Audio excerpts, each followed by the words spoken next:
اعوذ باللہ من الشیطان الرجیم بسم اللہ الرحمن الرحیم۔ مسلم شریف جلد چارم حدیث نمبر 4445۔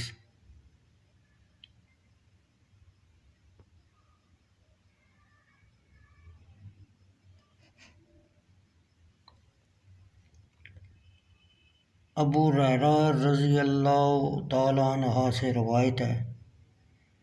میں نے سنا جناب رسول صلی اللہ علیہ وسلم سے، آپ صلی اللہ علیہ وسلم فرماتے تھے، جب تم میں سے کسی کی لونڈی زنا کرائے اور اس کا زنا ثابت ہو جائے گواہوں سے یا اقرار سے، تو اس کو حد کے کوڑے لگائے، اگرچہ اس کا نکاح ہو چکا ہو، کیونکہ لونڈی اور غلام پر رجم نہیں ہے، اور نہ جھڑکے اس کو، پھر اگر وہ زنا کرائے تو پھر حد کے کوڑے لگائے اور نہ جھڑکے اس کو، پھر اگر تیسری بار زنا کرائے اور اس کا زنا ثابت ہو جائے تو اس کو بیچ ڈالے، اگرچہ بال کی رسی ہی اس کی قیمت آئے۔ فائدہ: نبوی علیہ رحمۃ اللہ علیہ نے کہا، اس سے معلوم ہوا کہ مالک اپنی لونڈی غلام کو حد لگا سکتا ہے۔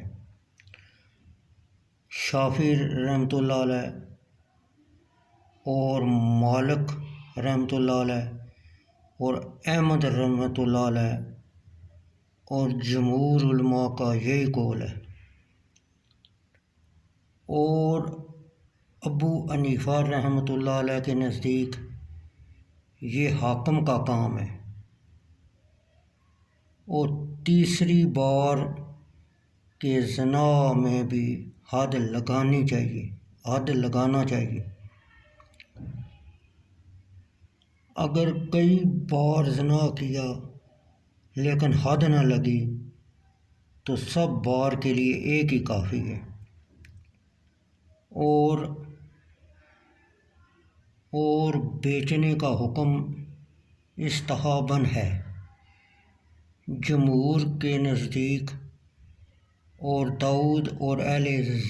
ظاہر کے نزدیک واجب ہے۔